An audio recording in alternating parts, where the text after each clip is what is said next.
All right, guys. Yo, what's up? Welcome back to the Sprout University podcast and Sharon Scott podcast and Tips and Tricks at Home podcast.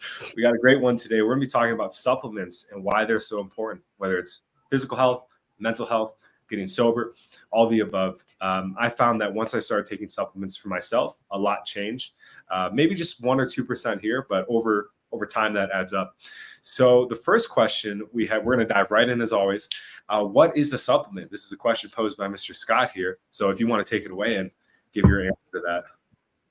Oh, you put me on the spot here. I suggested that in the pre-show thinking that you were going to take it, but I have an off-the-cuff definition. So a lot of people get confused when they think of supplements, and especially guys that are new to training, to health optimization, to whatever your goals might be, whether they're athletic or physique or aesthetics or longevity. A lot of people think, okay, well, what's the single pill solution? One of the best performing video on my channel is one of the first ones I did years ago. It's a guide for an ECA stack, which is ephedrine, caffeine, and aspirin.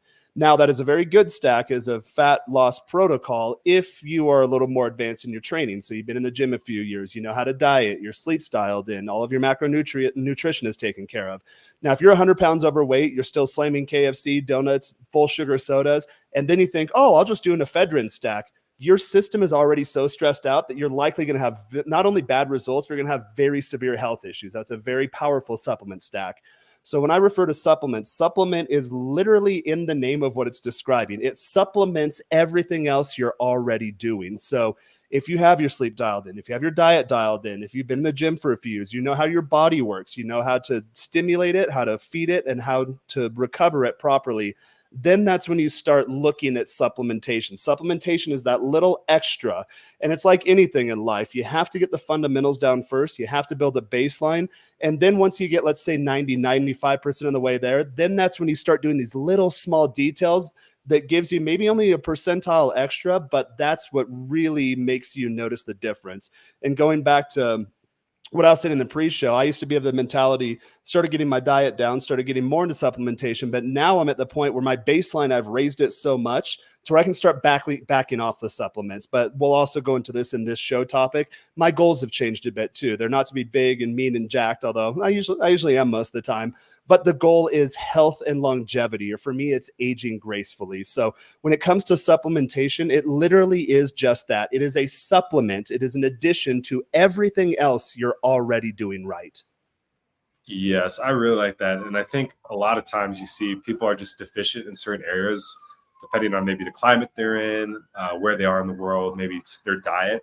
And so this is a great way as well, just like you said, to supplement those things that maybe are not, we're not getting on a regular basis in our diet or just through where we live and stuff. Andy, any thoughts on what does supplementation mean to you? Yeah, I think Jaron's pretty much nailed it there. Well, there's so I speak to so many guys and they're all, they might be out of shape or whatever, and they're all looking for that. What's that magic pill, that quick fix? And there isn't a magic pill. Firstly, supplements, I think they only work when you're already optimized, or they only really work when you've optimized first. There's almost like a hierarchy. And yeah, the basics first, get your diet right, get your sleep right, that kind of thing, get your training split right. Those things will do, 85%. Well, your diet does 85% of it anyway. If you get your diet dialed in, going to the gym, as you know, you're not growing in the gym. You're just stimulating the muscles. You're growing outside the gym in your sleep, in your recovery, and in your diet. And that'll do 85% diet. So the idea that you can just start taking tablets and sort yourself out, it's nonsense. You've got to optimize yourself first. And as Jan said, supplements are supplements. There's many different supplements on the market. I particularly like them, but I think you should only take supplements with blood tests so you know where you're at. So constantly 6 monthly blood tests so you can tweak. And it's only when you're at quite an advanced level. So I've been doing this a while now, having blood tests, and I constantly tweak doses and, tracking my food and things like this. So yeah, you can, there's regular supplements that everyone takes, like a multivitamin or a multivitamin, as you guys call it. But if you want to get a bit more advanced than that, I think you ought to be looking at your bloods too. Don't know what you guys think of that. Yeah, for bloods anyway. I've never gotten my bloods. Well, I've got my bloods taken once, and everything was really good. I will say I totally agree with you. Like, if you really want to get in it, definitely make sure you're optimized in other areas. I do think though, like for a lot of people that get into addiction recovery, they're just so low. Like anything can just give them a little boost. Like they just need something. Vitamin D, vitamin C. We'll talk about some of the main ones. So I think you guys are talking about a little advanced level. So we're going to cover all the levels today. So no matter where you're at, you can kind of get some benefit from this. Because when I was, starting out on my supplement journey, I definitely was not optimized. I was like, I had been drinking all the time. I'd been smoking weed 24/7. My dopamine was all messed up. And so really kind of just taking anything to give me a little bit of help so I could get through that withdrawal period was really helpful.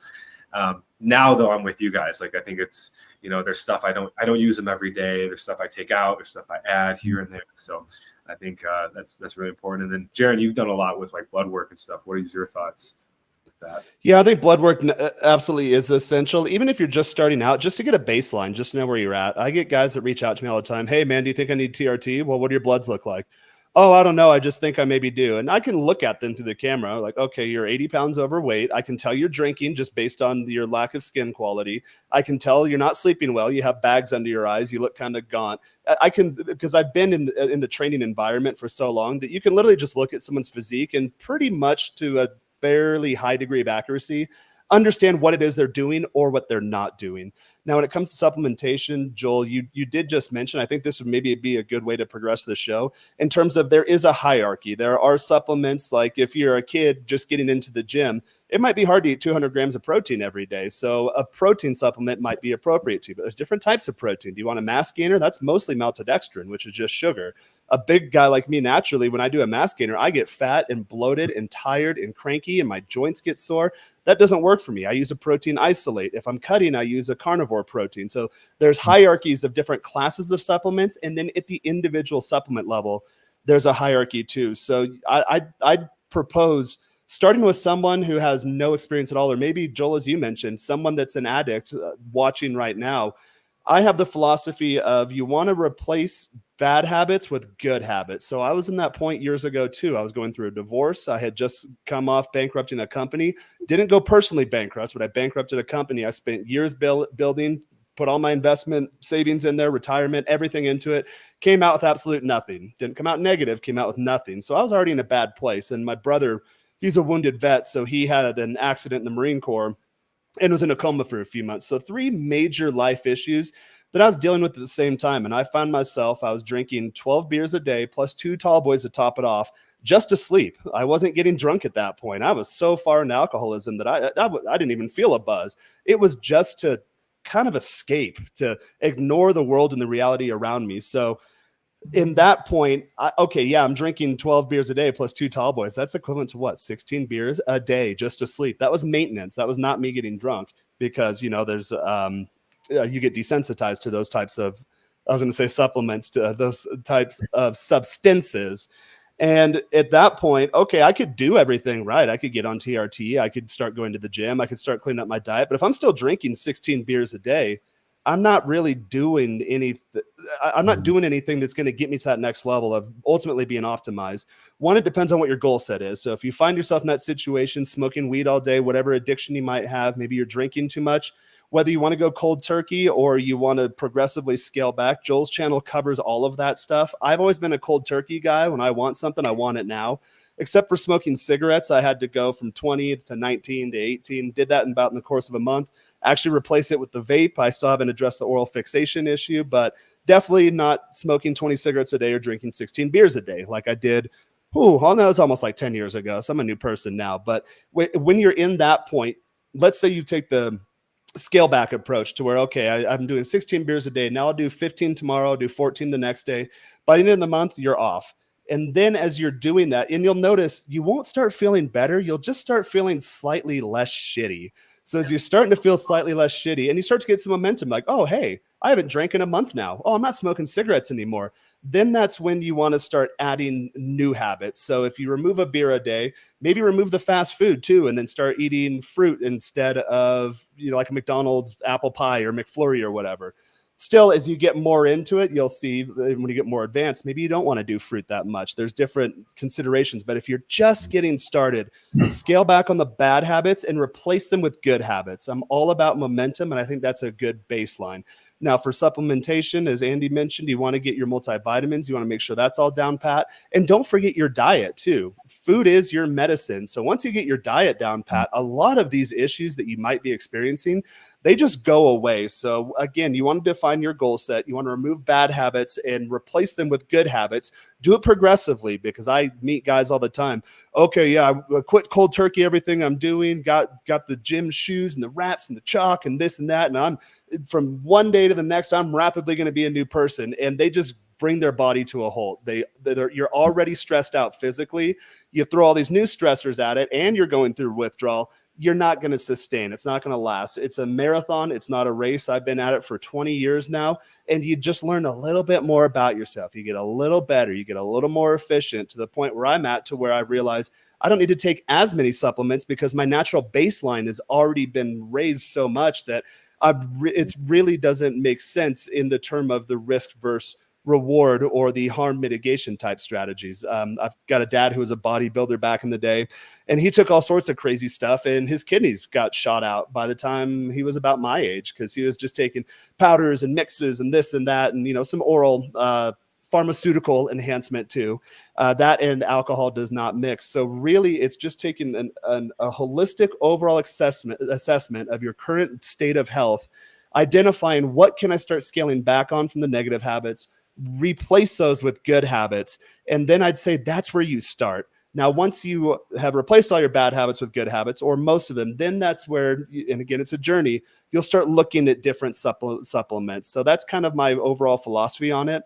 I'll kick it over to you guys, then maybe we can start talking about the hierarchy of supplements. What are the first ones you start taking? You're not going to go full cycle Ronnie Coleman bodybuilder steroid stack before you start doing protein and creatine. So there is an escalation there.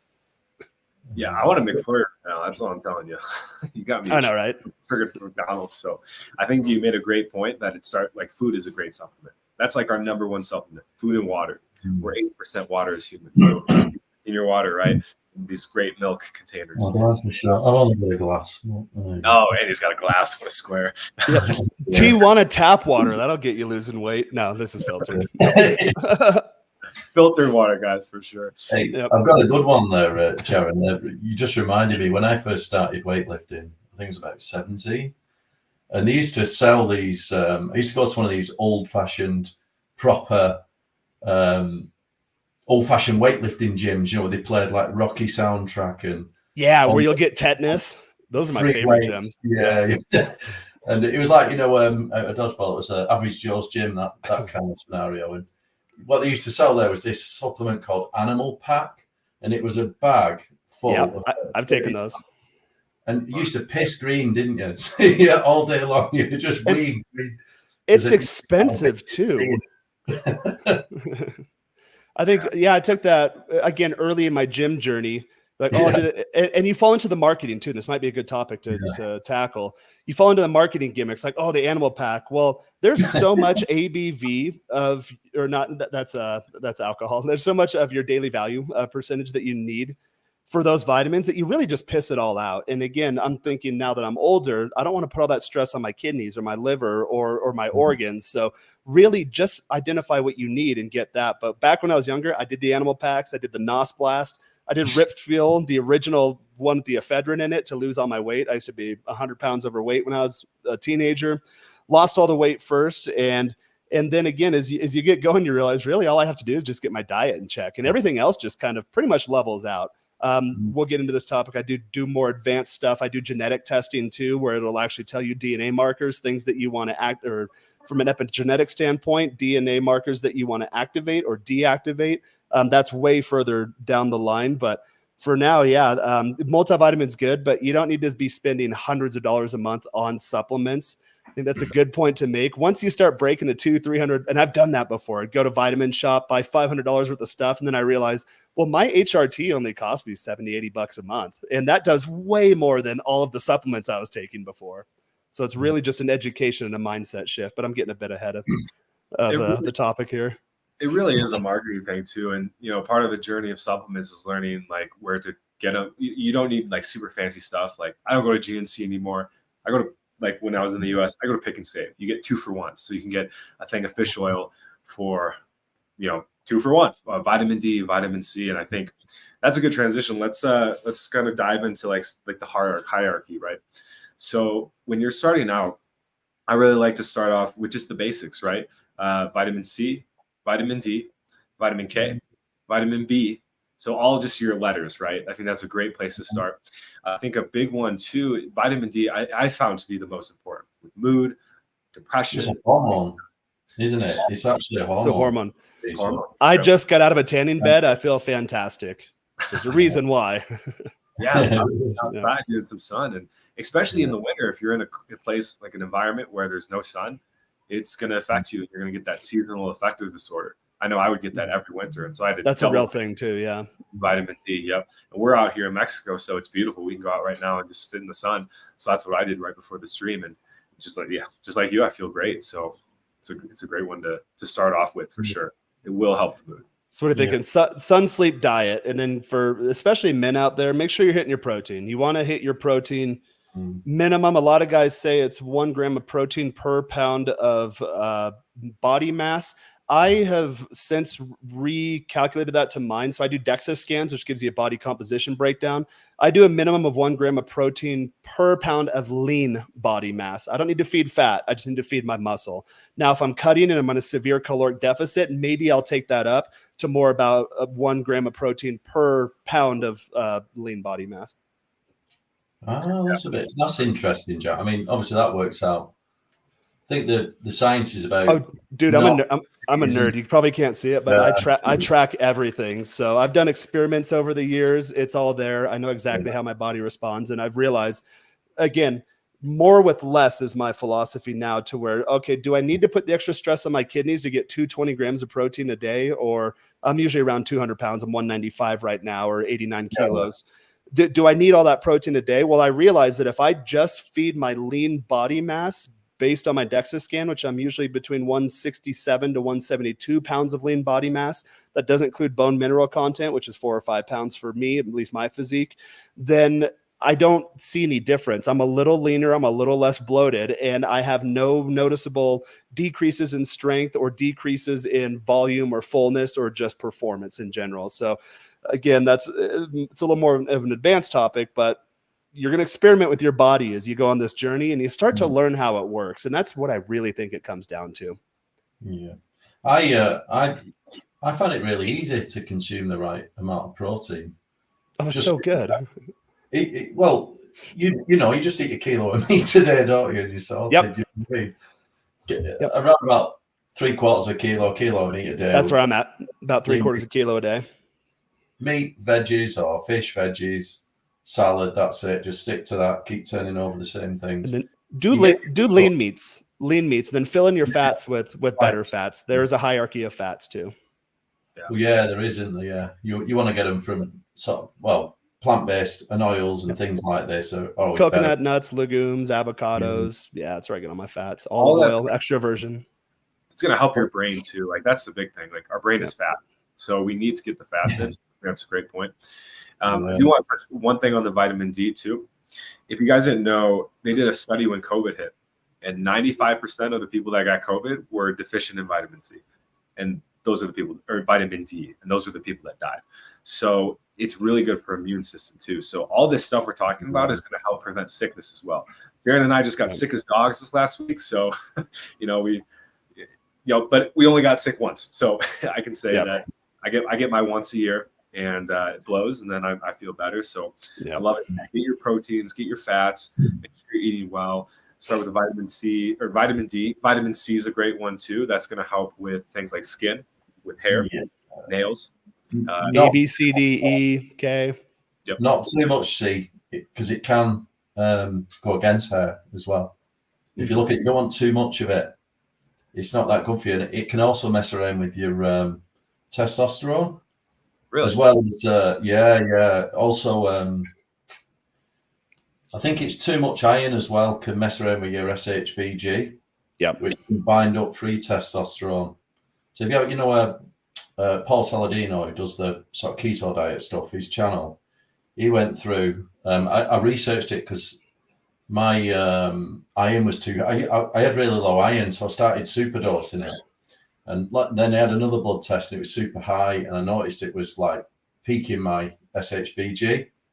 So I researched it. I found Paul Saladino's method. He said, "Oh, just give blood. Get rid of blood for the iron." Yep. But what I did, I just cut the iron supplement out a bit, just to reduce it down. I was kind of deficient, so I took some. I probably humans are bad, aren't they? At kind of measuring things, whether it's temperatures, levels. We overestimate in the opposite direction, and then you've got to learn to just take small increments rather than massive increments.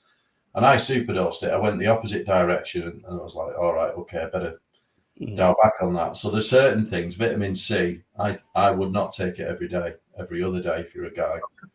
And remember too that your system, your body, it's a perfectly designed system. So I think of it in terms of, I've had all sorts of cars throughout my career. I've started with $500 little piece of crap cash cars, like a little Honda CRX that literally could not break that thing. No matter what I threw at it, would not break. Up to imported German cars like Porsches, Roadsters, cruising up and down the coast in California. That car is precisely engineered. Everything has to be in order. And if you treat that car well, it will treat you well. It will retain its value. It'll drive wonderfully for years, decades, without really having to do much. So I started thinking in terms of my human body, of this organism that I'm inhabiting in this moment, is that, do I want to treat it like an exotic supercar? Do I want to treat it like a $500 piece of shit cash truck that I just drive in the snow and just kind of like, oh yeah, whatever.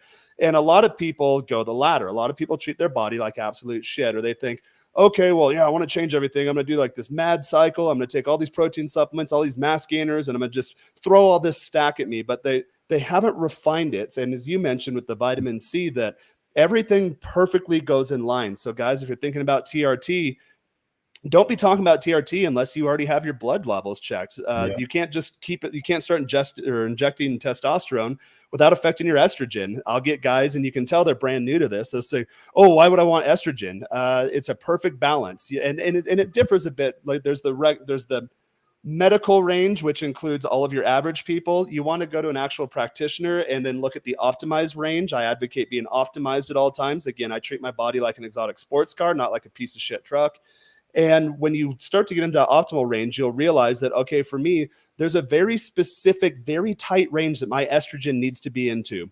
My testosterone can fluctuate a bit, but my estrogen, for me, I'm a former fat guy, it'll cause bloatiness and moodiness and emotional swings and all of that stuff if it falls outside of that very specific range. When you go through this process, you'll figure out what that is for you if you do decide to go the HRT route, but it really applies to any supplement at all. So if you're just going at it blindly and you're thinking, oh, well, I read an article saying I should do this, and then you just start doing it without really knowing what's happening at a core fundamental baseline level, then you can possibly throw other things out of whack too. I believe, what's it called? The HPTA system. It's the hypothalamus, pituitary, what's the T? Testes, and then your adrenal glands. And if you look at an actual diagram, especially for male hormone optimization, that whole system has to be operating as a system. So if you think, okay, I'm going to have really high testosterone, but I'm going to completely trash my pituitary, or I'm not going to look at my adrenal glands, then you're still going to have issues. Yeah, you might get a little more lean muscle mass. You might feel a little more masculine,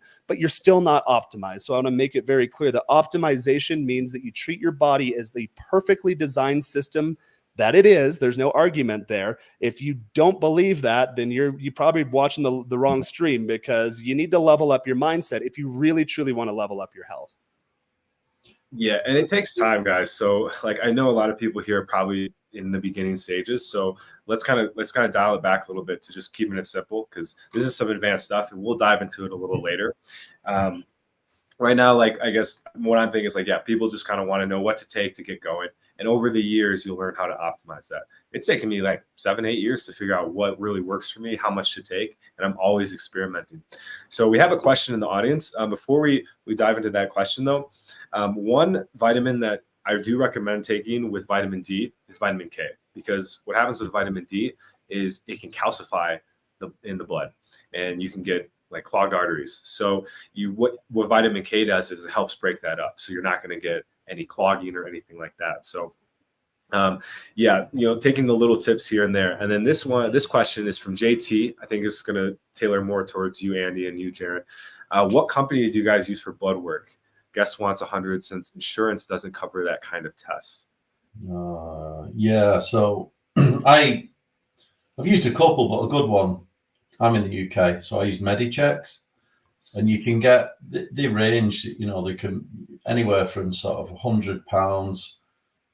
That's GDP, £100 all the way up to say 180, 200. Now, if you pay about 200, you can go to a clinic. So I used to use one called letsgetchecked.com.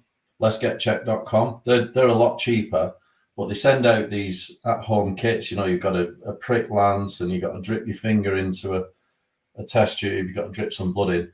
So I started to use Medichecks because you can go to your local clinic or your pharmacy, and they'll just take the blood for you there and then.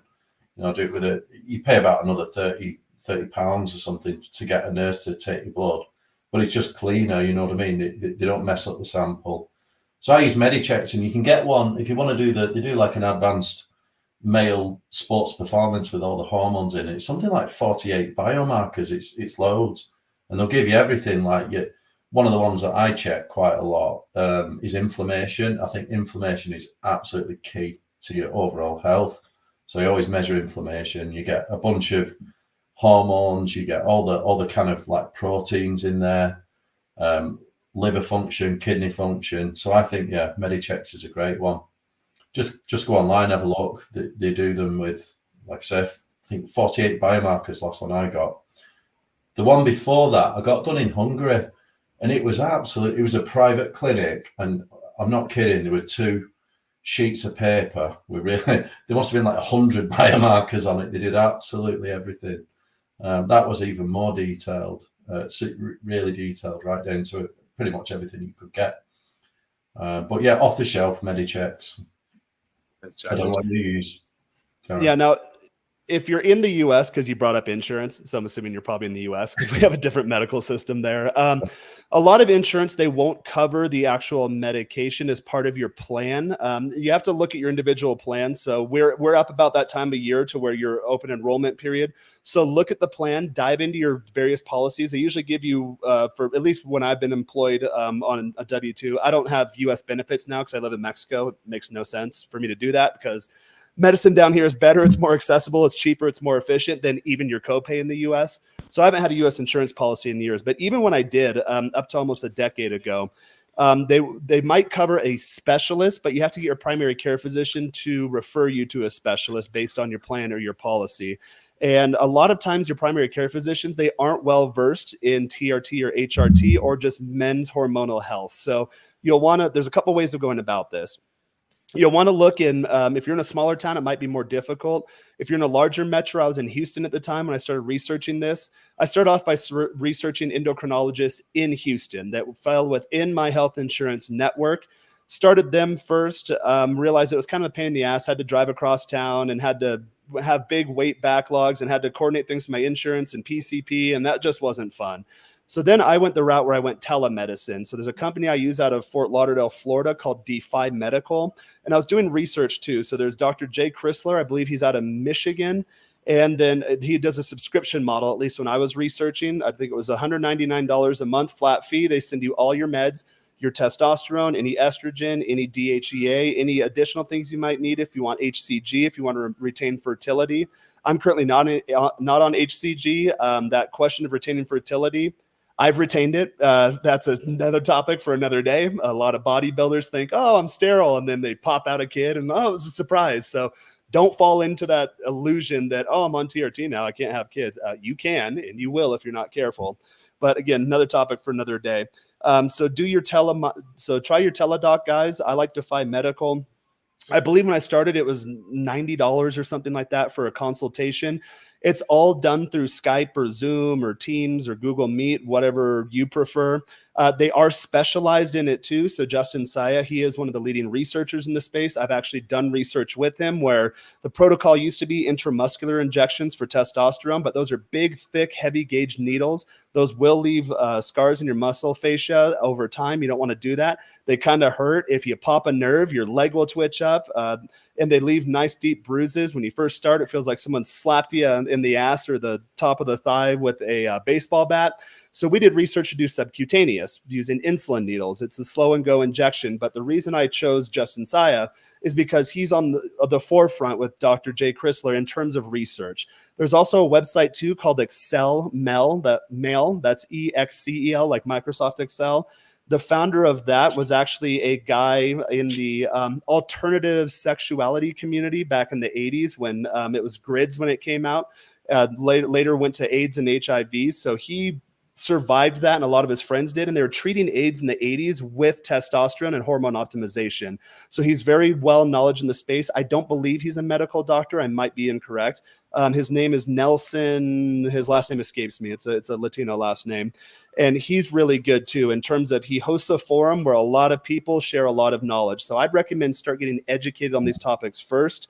Online is a great place if you want to go the teledoc route. If you do go that route in the United States, one of the teledocs, they will write you a prescription to take to any LabCorp.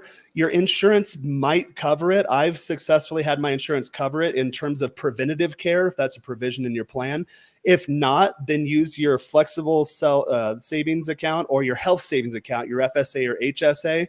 And I've never had an issue with any U.S. medical insurance company covering those charges for LabCorp. Back in the day, I believe it was around $100, $120. Again, I do everything in Mexico now. It's far cheaper, and they're a lot more kind of knowledgeable about that.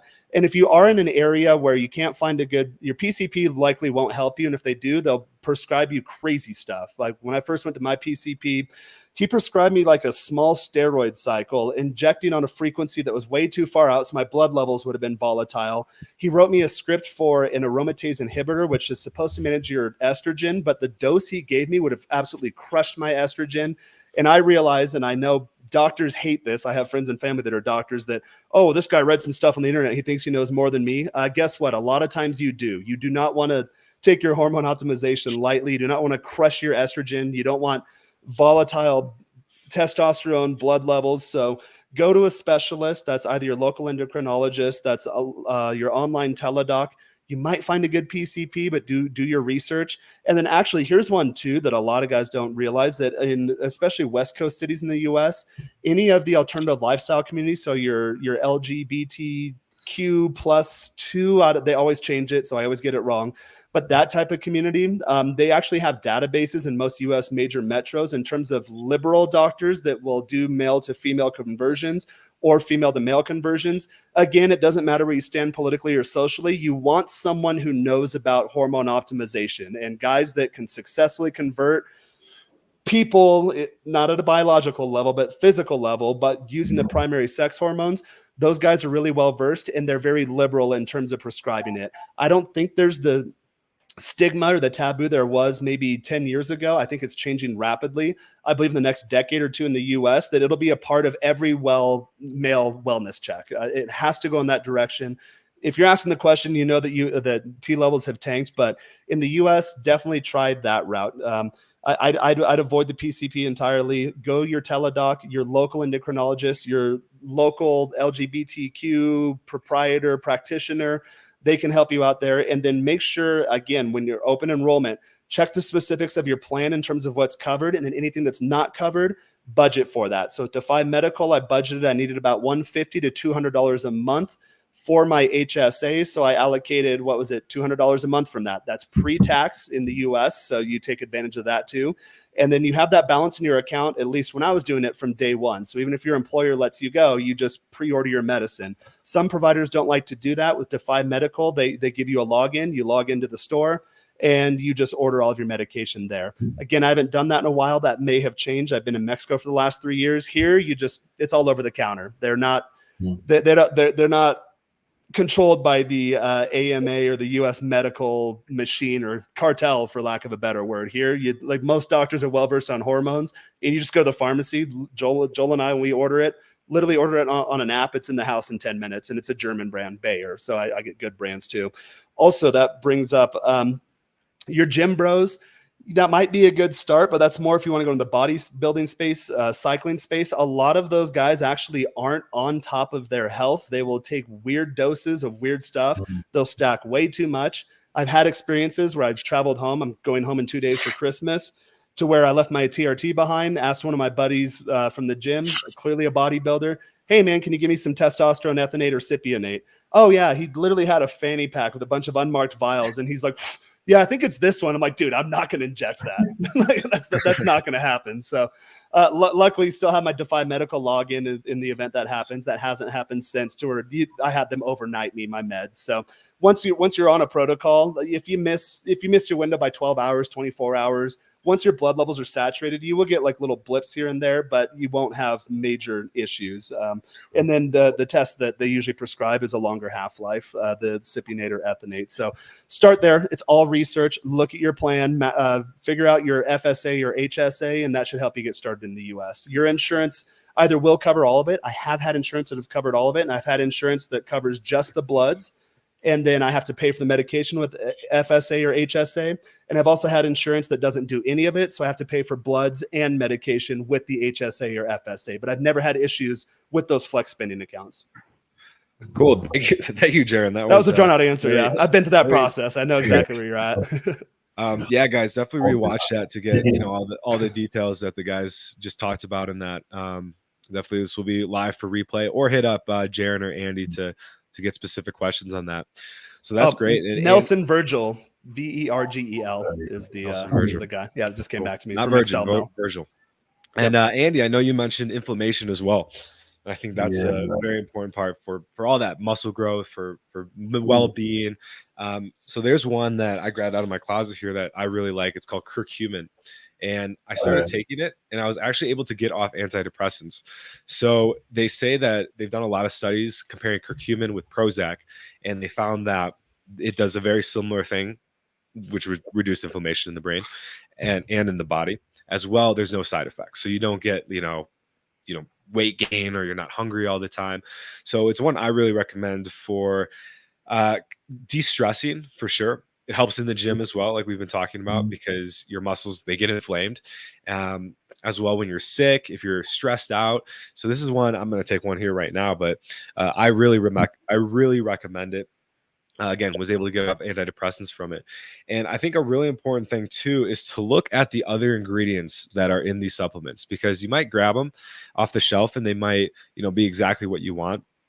However, a lot of times there could be like sugar in it or some other kind of nasty stuff. So really definitely make sure that the ingredients are clean. Also, like they use white rice bran and stuff. I kind of stay away from that one. This brand here, really good, Pure. You can get it obviously online, and they add black pepper in it. So black pepper is a spice that can help boost the effects of different supplements. So really recommend finding stuff with pepper in it if you can. And then the brand I use for kind of those beginner supplements we talked about earlier, it's called Dr. Berg. So you can get this on Amazon. It's this. He's brilliant, but he's really expensive. I mean, you can pay like £50 for one of these. And Joel, when I checked out, it's pretty cheap. Like I think I got this for like $15 or something, and I've had it for months. So when I turned my camera off, I was looking for that. They sell it here in Mexico over the counter, and it's a few dollars. They give you Mexico's really cool because when you buy anything pharmaceutical, again, they don't have the special interest groups behind it. They're just actual doctors here, which is nice. So when they prescribe you anything, or you go to the pharmacy, it's already dosed out for you. So everything's in 30-day doses. So you can get that as, I think it's like $6-7 down here. It's already dosed out 30 days. And if you look, I have a drawer in my room, like when girls open it up, like, oh my God, it looks like a Mexican pharmacy, but they're just off-label, non-brand, the actual supplements dosed out perfectly. You buy them in 30-day supplies, and it's just a recurring monthly expense. Sweet. Well, if you're in Mexico, definitely follow that route. It is more difficult in the U.S. They're not as health conscious there. It's a sick and dying culture, unfortunately. Yeah, right. That's a whole different podcast. So Yeah. he has a YouTube channel as well, and I would check him out because he's really helped me optimize my. Andy, you know him as well. He's brilliant. Well, as you know, He's good, yeah. Joel, I'm generally on a low carb diet, and Dr. Berg's one of the biggest on keto. So if you're going to go like a low carb keto diet, that Dr. Berg's one channel, the other one's Thomas DeLauer, if you know him, he's like a bit of a fitness influencer. I kind of take my diet from those guys, which is really good. And when you talk about inflammation, it's one of the hallmarks of, if you think about, I'm biohacker, so I'm talking about longevity here, biohacking. One of the fundamentals is inflammation, because if you think about all of the things that are going to kill us off, premature death, they're all based on inflammation: heart disease, Alzheimer's, diabetes. All of those things are based on inflammation. So my current inflammation on my last bloods is probably about as low as you can get it, because I basically just don't eat many carbs. I tend to eat carbs when I'm cutting, because you need to prioritize a bit more energy and you're always a bit more tired. So I might top up my glycogen at night so I can train in the morning. I'm fine. But when I'm at the minute, I'm on like a lean bulk. I just basically just going to start cutting out carbs at one point. But there's another point as well. We probably haven't touched this. If you're in a surplus, you've got more room to consume more nutrients and also more micronutrients as well as your macronutrients. So you can eat more food. You need less supplements. When you're in a cut, you're not consuming as many calories. Your body doesn't get the same nutrition. That's where you have to really look at your supplements at that point as well. So there's also something there as well. Test twice a year on your bloods. So always winter time if you're on a bulk, and then at the end of the summer, at the end of your cut. Because the other thing that you notice when you're at the end of a cut, your testosterone tanks a little bit when you super. Because if you cut your calories, your testosterone goes down with it. If you look at any of these, I think. Well, you're catabolic. So catabolic literally means your body's dying, as opposed to anabolic. When you're in a surplus, anabolic means your body's growing. Like I speak Spanish really well, so you have to learn Latin to learn Spanish. So when you look at that, like CATA, that prefix, anything that refers to death. So when you're catabolic, like your body's shutting down. It's literally going through a sequence of slowly dying. So yeah, you do need to supplement there. This is the testosterone varies, doesn't it, throughout the year? At the end of a cut, it'll be down there, and then at the minute, if you look at some of these guys that get down to like 5% body fat, they've got like stupid low testosterone, and then they're sick when they go on stage. Like they're literally sick, and a lot of them look better the next day when they hit the Chinese buffet and they fill out. A lot of them look better than when they're on stage. I've got a lot of bodybuilding friends, and they're all shriveled up like a raisin. They're just nibbling on their rice cakes. They get off the stage like, all right, bro, let's eat fogo de chao. And then the next day they're just nice and big and beautiful and glistening muscles. Like you maybe cut a little too hard. Say fogo. Say fogo. Yeah, fogo. Fogo. Yep. Fogo. Yeah, guys. There's protein. Go to fogo de chao if you want your protein. But Andy, you had another point. Once a week. I was just going to talk about something else that we haven't touched on either. Is the placebo effect of tablets, which is a real thing. So this falls into, you mentioned it before, Jan, but this falls into epigenetics. So the idea that you can almost like think your own reality. Your brain is powerful, and you can manifest your own reality. Whatever you believe actually exists. Literally, That's crazy. Yeah. that is it. But a good test with this. Have you ever, like a kid, when a kid gets sick, and you give them this like Calpol they have in the UK. You give a kid a spoonful of Calpol. And literally 2 seconds after you say, you feel better? They say, yeah. There's no way in 2 or 3 seconds, maybe in 20 minutes, an hour, it might take effect. That immediately that kid feels better, right? When we were kids, my parents they used to call it boo-boo cream, and it was a really nice glass vase with just body lotion in it. And anything, cuts or burns or nicks or bruises, my mom, dad, cousins, babysitters, whatever. Aunts, uncles, grandparents, like, oh, let's put some boo-boo cream on it. And they just put it on there and they blow on it. Like, oh, it feels better. It still works too. I still have boo-boo cream. I'm like, oh, I'll just put some of this on there and that's done. In Mexico, they use lime for everything. Mosquito bite. Oh, put a lime on it. You burn yourself. I'll rub some lime on it. Like it does feel better. Yeah. I've never looked into the science, but it feels better when you rub lime on a mosquito bite. I like that placebo, I think it can be helpful too. I know, you say like, because if you can take something and even if it doesn't work or you don't know it works, so let's be real, like these all could just be complete horseshit. They might not work. But Statements not evaluated by the FDA. A lot of them are actually, I think. So you take that placebo and you get a boost, but you feel better. And then you're more willing to go to the gym or you're more willing to do that next right thing. Right. So it can definitely be a benefit. So, well, I think they work. I think the tablets work, Joel. I think adding the placebo, if you think about it, if you've optimized your health, the tablet, as Jaron said, it's probably doing 1, 2, 3, 4, 5% extra to your already optimized self. But the placebo can probably do as much as that as well. You can literally think your own reality. So that placebo is important. Well, it's like that analogy I used earlier. Let's say you have an exotic sports car. You spent all the money, do all your required maintenance. When it comes for an oil change, you're like, no, what? I want to save $20 and not use full synthetic as recommended by the manufacturer. Like, I'll just use the Pennzoil, whatever. Like, bro, you're already hundreds of thousands of dollars into an exotic sports car. Pay the extra $20. And like, it might not make that world of a difference, or it's such a refined, perfectly designed, engineered machine that it could blow the whole thing up. But just go ahead and just put the best stuff in that machine as per required by the manufacturer. And that's the way I look at overall general health too. Okay. Yeah. Maybe I mentioned earlier in the pre-show, I take tadalafil 5 milligrams a day.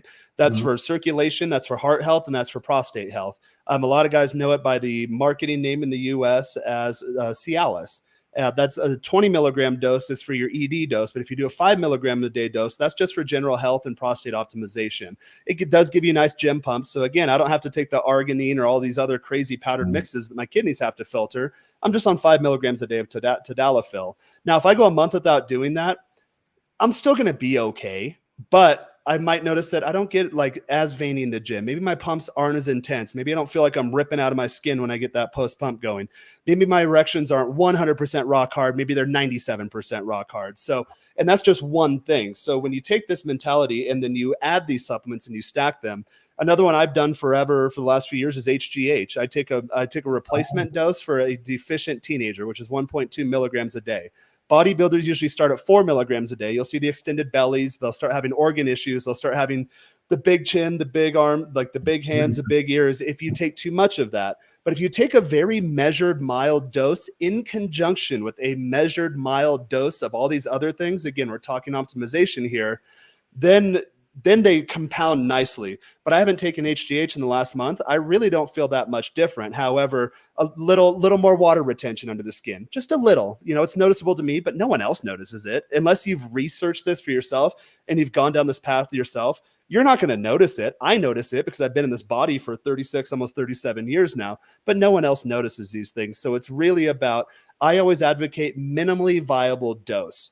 So on the TRT thing, I'm coming off of a very mild bulk that ended up being more of a recomp. So I'm just slightly over the recommended medical range for TRT, but I'm still a fraction of what a starting steroid dose would be. So we're kind of in the middle here. Guys will ask me like, oh, you're in a steroid cycle? I'm like, well, not really. It's like an enhanced TRT kind of uptick, but I'm immediately going to go back to my normal TRT levels, scale back progressively, hold the mass, adjust the diet. There is a ramp up and ramp down period. You don't want to lose your gains for any reason. But again, when it comes to supplements, there's not just one thing that's going to solve all of your issues. You really have to dial it all in. And a lot of times less really is more. And that's been one of the biggest revelations I've had in my health journey years ago, thinking, I need more supplements. Starting to scale back and think, no, if I just really dial in everything from a hormonal, vitamin, mineral level, inflammation markers, I check that too, all of your lipid profiles, if everything biologically works well, then I don't need to really take all this other stuff. I'll get a lot more out of having a dialed in TRT dose than I will taking creatine. Although I take creatine daily too. I'm on and off creatine. Yeah. And it's an experiment process. Again, back to the thing, like you gotta spend some time figuring out what works for you and what doesn't. Speaking of testosterone, I'm glad you brought that up. There's a couple I wanted to share here with you guys that I found very important for my testosterone and estrogen metabolism. So the first one's called DIM. You might have heard it before. What it does is it reduces the amount of estrogen that's in the body, which is good for males. It also helps with women when they're on like prenatal stuff and and about to have kids. So really good one there. And your cruciferous vegetables will do yes, that too. So your broccolis, absolutely. your cauliflowers, anything of that general shape and consistency, that also help regulate your estrogen. Yep, broccoli is the highest testosterone plant, I think. At least one of them, broccoli, cauliflower. So, and then with DIM, what I like to take as well is boron. So boron I take with DIM, and what boron does is, so as men, we can only we can only utilize a certain amount of testosterone in our bodies, and I don't think it's very much. I think it's like 10%. So this allows us to use a couple percent more. So we get to use a little more of the free testosterone that's floating around in our bodies. So free versus total. I was going to ask you, Andy, about that to define that. It's generally 2% of your overall, and the thing to watch there is your SHBG. So if your SHBG binds your testosterone, so if you think your overall, and then you're only going to use about 2%, and this is when you get your bloods done, you can check your overall health. If you're between 1.5 to 2% of total testosterone, I think you're healthy. If it starts going super low, it means your SHBG is creeping up. So yeah, it's only a small amount. I mean, and this is where you can have super high testosterone, but super low free testosterone. Yeah, that's what it is. Yep. This is why you get on a panel with experts, because you can clarify your theories. Boron's one of the main ones, to help. This is one of them. I don't take it, but okay. Yeah, you're right there. I mean, just on me, I don't have any TRT. I've managed to maintain my testosterone at a really good level, naturally, just because my diet is super tight, and I keep my inflammation rock bottom. I mean, mostly low carb, but high protein and good micros and good macros. But it's just the other one is sleep. You wouldn't believe, if you get the right sleep, what that can do for your hormones. And not thinking, Jaronity, if you're knocking back 10 pints of beer a day, forget it. Your testosterone's going to be in the gutter. You know what I mean? You can't be drinking, really, or you got to really dial it back. Yeah, drink here or there is good. Yep, but okay if you can handle it. But if you're someone that's that got that alcoholic gene. And then coming back to you got to trial and error. Like if I take these every day, I start to get angry. So that was my gauge that, take them a couple times a week and just, as a little boost. Right. Because, and I remember I was seeing a buddy in Dallas and he's like, I was talking to him, man, I just don't think I have enough testosterone. He's like, Joel, I think you have too much testosterone. You're pretty aggressive. And I'm just like, huh. So definitely it's a trial and error thing. So we're coming near the hour here, and I think we're going to wrap soon. However, there's one supplement that I know, Andy, you wanted to mention, Jaron, you use, and that's creatine. I don't use it, but I want to know your guys' take on it. Why do you use it? Why do you think it's important? I'm sure a lot of guys do as well, especially for the gym. Right. Shall I go first? Yeah, go. Right. So I take creatine every single day, right? And I believe 5 to 8 grams creatine every day. 2 reasons. One, because I don't take any TRT or anything like that, so I kind of need that extra creatine. But the other thing is, creatine is super good for brain health, right? And there's been there was a Andrew Huberman's podcast they went through. Andy Galpin, I think it was, went through it for about 2 hours, all this research. It's good for brain health. And in terms of, I think it's going to get to the point where they'll probably start prescribing it to everyone. I think even females should have it too. So I always take creatine. It's absolutely super important. I would probably argue it's possibly the best supplement at the most affordable price on the market out there. When you start off weightlifting, that's what kids take. Like teenagers can take it. Yeah. I knew kids when I was 10 years old taking creatine. Some of the moms and baseball moms, oh my God, taking supplements at such a young age, but it's just lack of education. And a big thing is it's widely available and it's cheap too. It's gone up in price though. Oh, has it? A little bit in the last 12 months. Yeah, it's gone up quite a bit. Probably like 30%, 50% in some parts, but it's still cheap. Yeah. People must be catching on. They're like, oh, this is good for you. Let's jack the price. Definitely creatine. I mean, I've got 2 more. I would take 3, right? My goals are I've got two big goals. One is physique. I want to look great, physique, and the other one is longevity. So I would take creatine, glycine, and collagen. Right, glycine and collagen are absolutely key for longevity. We don't produce enough of it. The reason why our skin ages as we get older, it's not essential for life. So you can kind of let your skin go wrinkly and thin and brittle and all that kind of thing. Whereas if you keep on top of it, we don't create enough glycine naturally. I think our body only produces like 3 grams, and you need about 12 grams just to sustain the regular collagen turnover. So if you're going to take collagen peptide, take glycine with it. Creatine, glycine, collagen is a minimum, then everything else after. Cool. Awesome, man. Yeah. Definitely hit up Andy on his YouTube or Instagram for some more details on that. If you look at my recipes, I always put it in. If you look at my recipes, every one, I do some cooking videos. I always chuck a bit of glycine, collagen, and creatine, pretty much flipping everything. Okay. Cool. Yeah, I didn't know that about creatine. That's crazy. I always thought that if you take it and you stop using it, you get fat because it's just like all that water gets. Yeah, but if you're controlling your diet, you won't have them problems. It depends. Okay. Yeah. Okay. I just don't put on weight now. Yeah. You're pretty lean. And used to be a big guy too, which is crazy. Jaron, what's your experience with creatine and why do you think it's important? Yeah, I've taken creatine on and off. So even I lost a bunch of weight when I was 16, 17, took a year off, started hitting the gym about 18 or 19 to put good mass back on with my first bulk. So started doing creatine then. I've been on and off it over the years. There used to be kind of mainstream going around years ago that it'll actually lead you to bloat.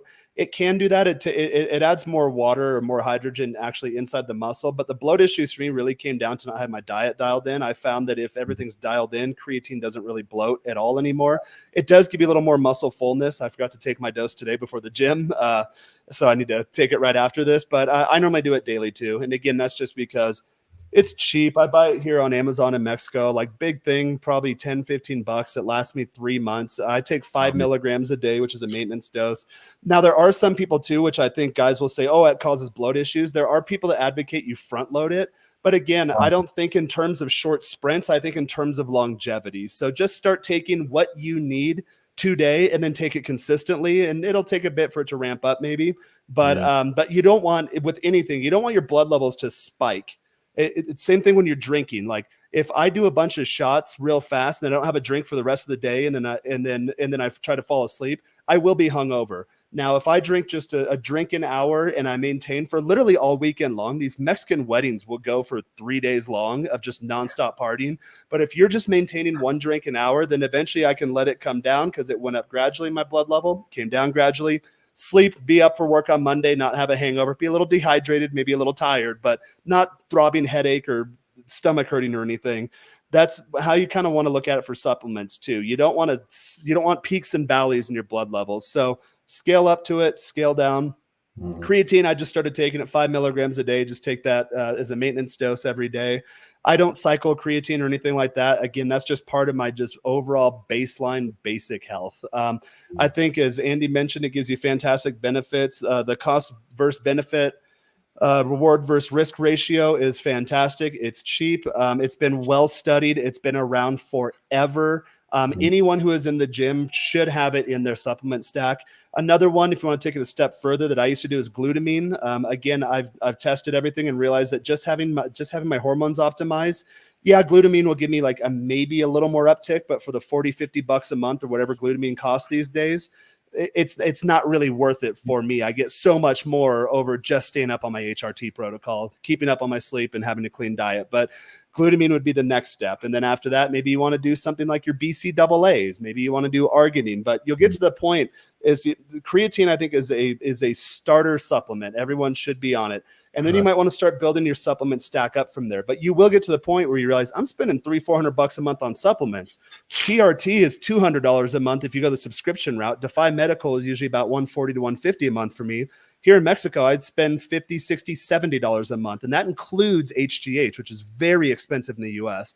Down here, it's I don't think they've caught on that it's anti-aging medication. Down here, they just charge you whatever it costs them. You get it wholesale. You can get a 3-month supply for $60 of HGH down here. So I get so much more out of doing all that stuff. I know that is another level when you start doing the injectable route. I have Defy Medical used to do it for me. They'll look at your blood reports, and they're a compounding pharmacy. So they would actually do a compounding vitamin B, carnitine, all sorts of crazy stuff in there based on what you need blood level wise, and send that with your TRT treatment. So I just top off my TRT syringes with that compound of vitamins, minerals, whatever that Defy gives me. I do kind of the same thing here with my stuff. When I get stuff from the pharmacy, I realize, okay, well, based on this, looking at my blood markers, looking at my DNA markers, and guys, if and we want to wrap up here soon, but I actually have both those pulled up in separate tabs if we want to give the audience a preview of what those reports look like and the inferences you can get out of those. But I can do that. I've been at it for so long to where I think, okay, I top off my TRT syringes with collagen. There's vitamin B12, B6, B3, whatever. I can go grab it out of the fridge, whatever compound they make for me. And then compounding pharmacies will do that for you. And then just top off your syringes with that if you go the TRT route. So for me, I realized, and again, a big thing for me too is that my dad suffered kidney issues from taking all the oral supplements back in the 80s, back when they didn't know better. It's much better to inject things than it is to do oral if you want your organs to live up for the lifespan. So I do all injectables. I inject collagen. I said tanning bed earlier. I actually hit a collagen bed today. That's why I'm a little red. That red light therapy is fantastic. And then I was taking oral collagen supplements, but the injectables are much better for me. So I try to reduce what has to go through my system, and then if I can put it in a syringe and just boom right in me, then that's the way I choose to go. And most doctors that are up to date on this type of stuff, they will agree with that, or people that are well versed in this. If you're not sure, ask someone like me, ask someone like Andy. Go to Excel Mel. Do your research. I always say in terms of supplementation, diet, training, any of that stuff, just look at people who are healthy. When people say things like, oh, vegan's the best diet. Like, well, no, it's not. I was a vegan for 3 years. And then now I do primary carnivore. I do the carb cycling. I do low carb on most days, but you do need refeeds. For me, at least it's once a week. If I want to get fuller, stronger based on my gym goals, it's twice a week. And I can do that. Joel has seen, since I track everything in this little journal here, that I will get a spike in weight. I will gain 2 kilos after a binge. And then by day 3, I get what's called a whoosh effect, where I'm actually lower and leaner than I was before the binge. So you start to learn all these things. Just look at someone that is fit and then ask them what they do. And if you ask a lot of people, you realize, oh, they all do carb cycling. Oh, they all get animal source protein. Oh, they all get basics, isn't that? Restorative, generative sleep. Yeah. So there's no secret out there. Like just do what works. Yep. To be honest, Jaron, what you said is, sorry, Joel. It isn't a matter of education. Everyone knows, really. They know what to do. Yeah. It's habits. Just eat well. People don't want to eat well. They want to. But these are cravings, aren't they? People. Yeah. There's an addiction component to it too. Getting education is important, though, because I think getting education is important. So thanks for everyone who did tune in today to get educated, because there's stuff I learned today that I didn't know. So never think you know it all, or else you're going to be in a bad spot. So that's great, guys. And I think kind of wrap it up here. The key is to find out like why you're doing it and find people that align with that. So for me, it's for mental health reasons. I want to have my brain optimized. I want to have a great mood. I don't want to feel depressed or anything like that, because I spent a lot of years in those negative mental health states. So that's kind of my goal. For me, the fitness is a little bit of a bonus. So like creatine example, hearing that's good for the brain, definitely going to get on that. Probiotic, prebiotic, one we didn't talk about, but you can hit me up for any of these guys. I'm huge on gut health. Yep. Got to get that gut in check. And so I'm going to be going to the store today, get a probiotic. And other than that, guys, I'm traveling to the U.S. Yeah, I'll need kombucha. U.S. diet fucks up my system because it's all artificial food. Mexican food's actually alive. Joel, you'll see. I told you when you got here, if you leave it out on the counter, it will go bad. That is what food is supposed to do. Your food is supposed to go bad if you leave it out. In the US, you can leave it out for days, weeks, and like you won't get sick. That's not food. Yeah. Don't eat that. Don't put that in your system. You can leave vegetables out for weeks and they're good, which is like, you have a day. And it's bad. Even in the fridge, you got like 2 days. Yep. We got this meat once. There's this butcher we go to, and man, I had it for like 3 days in the fridge, and it was Not just bad. it smelled like death. Yeah. So Because absolutely, guys. your food is alive. In the U.S., they nuke it. Damn it! I know I don't want to go into gut health, but your food is alive. Like, it's just a giant ecosystem. So you want to eat things that are alive and have them go through you, because you derive your energy and your life force from live foods. If you're eating like pasteurized stuff in the U.S., I don't know how they sold the U.S. public on everything should be pasteurized. No, all of your milk should be raw. I used to buy raw goat milk in San Diego. Oh my God, that stuff is like doing a mild steroid cycle. Like, it brings you to life. Joel, probably not safe for YouTube, but I mentioned another milk source the other day in the pre-show. That's one of the best things you can put in your body. Yep. So Nice. guys hit me up for that story. That was a fun one, recent, but we'll keep it at that: raw, organic, live milk. Yep. And yeah, gut health, super important. And Joel, I did want to ask, because we kind of skirted across some mental health issues, but I know the U.S. culturally, when I was a kid, I was diagnosed ADHD as a kid. Really, what that means is just you're a smart kid in a stupid fucking school. So if anyone tells you your kids are ADHD, that they're probably lying. You just need to get your kid in a class that is at his academic or intellectual level, and he or she will be fine.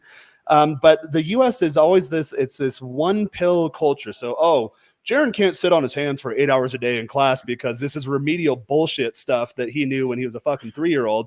Let's put him on amphetamine when he's 6 years old. That is a terrible way. That is child abuse if you fall into that mindset. And we get indoctrinated into that. So as a kid, all growing up, it was, okay, well, I feel kind of down. Well, yeah, I was obese. Oh, let's put you on antidepressants. Okay, one of them actually gave me brain shocks when I took myself off of it. The doctors never wanted me to take me off all this stuff. I just started going cold turkey and removing myself. I was on Effexor XR. It literally shocks you in the middle of your brain. Coming off Adderall after having been on it for 20 some odd years, that is really tough. That is a methamphetamine withdrawal you're going through that they put you on since you were a kid. So I'm not a psychiatrist by any means. If you're crazy, psychotic, or suicidal or whatever, go to your medical professional. But that's step one. Once you start addressing the body as an organism, once you start addressing your emotional health, your physical health, your spiritual health. Oh, God is dead in the US, but he's coming back. Like, you have to address your spiritual health. And guess what? Your mental health just falls in line. Once you get, again, these core basic operating systems of your perfectly designed organism in check. Once you adapt that mindset, you actually understand it, you integrate that, and you start addressing these issues, the mental health thing just goes away. Like, I don't get depressed anymore. Shitty stuff happens all the time. Joel, you've seen it. I've been through things that would have broken me years ago, but when everything's in check, you're like, all right, like, it's part of life. Yeah. It's gonna happen. I'm on the hard level before I get to the boss. Once I beat the boss, I beat the game. And then I'm on to a harder game. So once you start to understand these things, and health is so key for mental health, Joel, I know that's your focus. For me, mental health is a byproduct. For me, the physical health is a byproduct. For me, it's really, I'm all about optimization.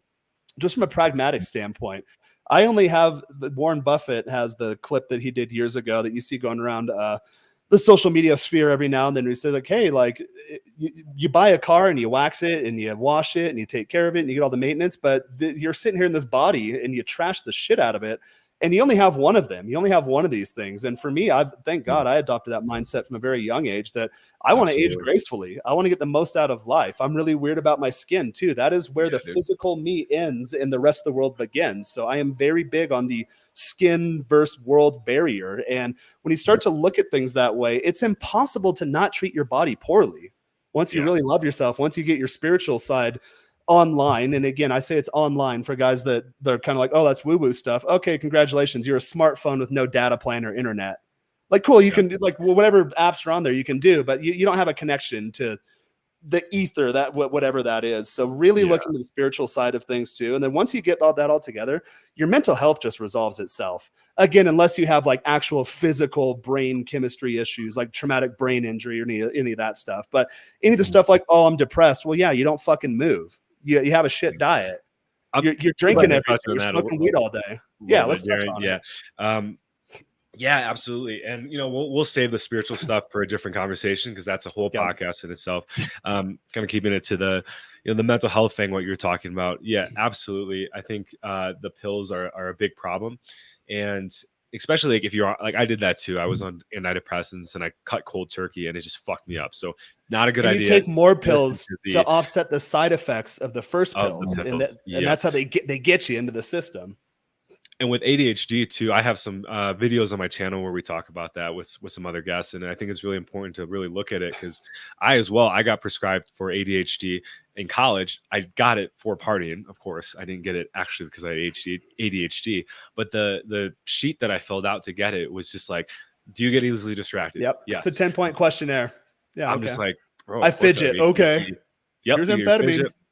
So once I got on that, it was an amphetamine, and one of my family members took it for basically my whole life, and it really prohibited them from being present with us, and really stunted their emotional growth. And so I think it's a terrible thing, and it's a drug. It's a prescribed amphetamine, like you said. So it's a prescribed meth. And what I found is that once I just got into meditation, once I got into the spiritual side, like Jaron said, those issues resolved themselves, including the depression. I'm going through something like a little bit of a shitstorm right now in my own personal life, and I'm just like, you know what, life's gonna be okay. Universe, this is its plan. I'm gonna be good. And then Jaron and I hang out and kick shit, and then we talk. I was gonna say, I don't want to toot my own horn, but keep good company around you too. If you have loser friends, you're gonna be a loser. Like everyone knows that. You're the average of what, the 5-6 friends you keep around you. We hear that shit all the time in the space, but hang out with cool people. Hang out with people that make their health a priority, and people that don't, they have no room in your life. They're not at your level. They're gonna hold you back, and they're not part of who you are as a person. So I get shit all the time on my channel, like, oh, you're arrogant, you're cocky, you're selfish, or whatever. It's like, no, if I look at you and I see you don't take your physical health into regard, I don't respect you. I don't trust you. I'm not going to do business with you because you lack character. There is something fundamentally wrong with you at the core of your being to where I don't want any of that shit a part of my life. And I'm very clear about that. And you guys will notice, like, all my friends are jacked. None of my friends have trouble with women. None of my friends have money troubles. Why is that? That's by design. That's very intentional because you do lift each other up or you pull each other down. So audit your friend circle too. Absolutely. Yeah. Friends are huge. We talk a lot about that on my channel as well. Like you become like the 5 people you surround yourself with. And sometimes you got to let people go. And it's tough, especially, as you level up. But the more you level up, the more you're going to let people go as you grow. That's a little thing I just made up there. So, so much good stuff, guys. Really appreciate everyone tuning in. To get into a community, how do I say this? To Jaron's point, yes, there are places you can kind of get that boost to find people that are like-minded like you. And one of those is the Men of Now community. So really, we're all 3 of us are members. That's how we kind of plan the show together. And we really recommend anybody checking that out that is looking to invest in themselves and looking to level up their friend circle too.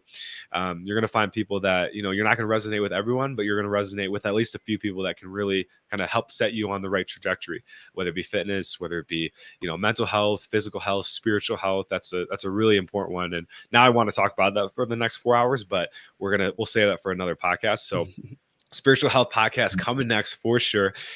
So check that out, guys. It's a $75 investment a month. And, that's like 4 trips to Carl's Jr. at this point. So it's like, do you want Carl's Jr. or do you want to hang out with guys that, take care of themselves? It's a bar tab. Yeah. Taking that off of drinking tab. And get on our workshops and our live calls and, little powwow sessions, Q&As, all that good stuff. Yeah. Get off Netflix and Disney Plus and stop draining your dopamine in front of the TV and then hang out with real people in person. Well, virtual person. So really great stuff. Although guys. We do meet up a lot. It starts digitally. Yeah. Then you start meeting up. I mean, Jaron's in another room right now. So, but just like you were saying, it's great. We get to connect at the end of the day and we get to just talk to shoot the shit. We work out together. So really surrounding yourself with really healthy people that are like-minded like you is really going to change your life. And, you always have to come back to who you are as a person. You're always going to be alone in this universe. However, you can at least have other people to support you and bounce things off. So when you are alone, you still feel strong, and then you can enjoy those times when you're alone. So definitely finding that balance. For myself, you can check me out on Sobriety University YouTube channel. I talk about all things addiction, recovery, sobriety, kind of touching more on these niche topics too.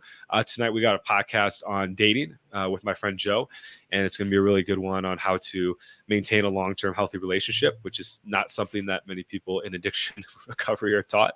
I know I was taught that healthy relationships don't exist, and it has to be codependent and dysfunctional. And yeah, when pops up in your real life, you're like, no, this ain't right. So we're going to be talking about that. And then if you do need help overcoming your addiction, I invite you to book a call with me down below. You can hop on a call. We can chat about where you are in your journey, what addiction you're struggling with, maybe some things that have worked, haven't worked, and then really dial in a plan for you that's going to help you finally be able to overcome your addiction. And really what I've seen from people I've coached is it's a mindset shift. Once they see that, oh, I got something bigger to live for than just smoking weed every day, and once they start seeing the results by implementing the things that, Andy, Jaron, and I talk about, they find huge success in their life. And all of a sudden, like the other day, I had a coaching call with a guy. All we did was talk about dating and his dating life, because now that weed's out of the picture, he can focus on dating women and like having a great social life and stuff. So lots of stuff there that we can help you work on. So definitely check that out. We have everyone who came in here. We got a good one. Voice of DA Radio. Thank you for chiming in, man. I've never met you before, but really appreciate all your comments. And Voice of the barrio. Voice of the barrio. Whatever. There you go. What he said. So man, yeah, would love to have you in the community as well. I think you'd be a great fit. It sounds like you got a passion for this stuff as well. So definitely consider checking that out, or hit any one of us up as well. Shout out to the Hudsman for coming in. Great to see you. Also a member of the community. And then JT. So good to see you as well. I know I recognize your name. I dropped that in the chat too. It's yeah, there you go. ajconsultingcompany.com. Well, DNA testing, Joe, I think you can put something on that, can't you, as well? You put that in the chat. Cool. Yep. And then I did my TRT source when I'm in the US. I do all my own stuff now because it's all over the counter in Mexico. But every now and then, at least once a year, I will check in. I'll get a consult with Defy just to look at my bloods. But once they're dialed in, they're dialed in. Like I haven't had any changes in years. So, I kind of do it on my own. I like to do my own. There's these companies. There's a couple. There's one you pay about £1,500 a year. And they'll do everything, like look after your bloods and all your supplements. But that's like the US ones I mentioned. It's a subscription model. Yeah. They just ship you everything every month. I'm too much of a nerd. I like to read my own bloods and play around. Me too. I just like to do it myself. You do get a doctor's report with it, but it's like I use a car analogy. It's like restoring a car, but you get to build your own body, your own mind, and your own spirit. It's awesome. You're like, what do I want to do today? Who do I want to become? How do I want to look? How much weight do I want to lift? How much do I want to eat? Once you become the architect of your own universe, it's hard to rely on someone else for that stuff. But for the DNA testing, that AJ Consulting Company, I use him. I've got. Yeah, I can do a stream on my channel one of these days. I've got sample reports and stuff I can show for that stuff. It gives you all sorts of good stuff. So just looking at like mine right now, a lot of this stuff I already knew. Like they'll give you goofy ones like, oh, you sneeze when you stare at the sun. Like, yeah, I've known that since I was a kid. But they give you supplement recommendations too. So I have one here, metformin. You're a high responder to metformin. It's optional, but if you use metformin, do 500 milligrams daily before bed. I have 2 genetic markers that say I need metformin. Can you get metformin though? It's prescription, isn't it? In Mexico, everything's over the counter. Metformin. Oh yeah. Everywhere else, it's prescription. Do you mind if I present this real quick? I can just show it. Yeah, metformin. It's literally $3 a month. US again, everything. There's a whole medical cartel racket. You're going to be spending 10 to 15, sometimes 30 times as much as what this medication is actually worth. It's funny. I'm traveling to the U.S. for a couple of days for Christmas, and for my family, for my brothers and my mom, my sister, I just bring them medication and supplements. I come up with an entire bag of over-the-counter Mexican supplements. Get to cheap out on Christmas presents. U.S. cash value is thousands of dollars. I spend maybe $40-$50 per person and just stock them up for the whole year. So here. Let me see. Okay. Wrong tab. Let me. Okay. There's an actual report here. Share screen. By the way, if you can't get metformin, because you can't in a lot of places, the alternative, NMN and transresveratrol, is like a weaker version. So you can always get that. That's cheap. We should do an anti-aging stream one of these days too, because I'm kind of a dork on that topic also. Yeah. But this, if you guys do that AJ Consulting Company, he'll give you a report like this. This is based on my genetic markers. So you just do your 23andMe. I think down here in Mexico, I had to use Ancestry.com. I did use a fake name because I was worried I might have kids in the database. I don't. I actually matched with like 26% like DNA, shared DNA with an aunt of mine who's really into genealogy. And she got excited. She's like, oh my God, there's one of us. You're in Mexico. What are you doing? I'm like, oh no, it's Jaron. She's like, oh, damn it. I thought, thought we discovered another one because my uncles got around back in the day. So we discover a lot of family members doing that genetic thing. So if you are worried about that, use a fake name, fake address, do a different country. If you don't really care, I don't really care.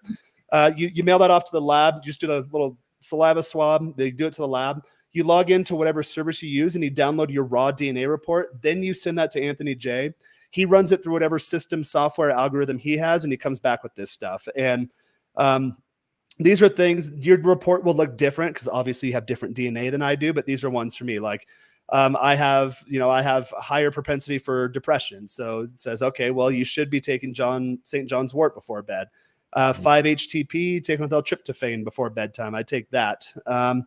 Anxiety. I knew since I was a kid I had anxiety, and that's something I have to manage. Well, here's a supplement right here to take care of that. Caffeine.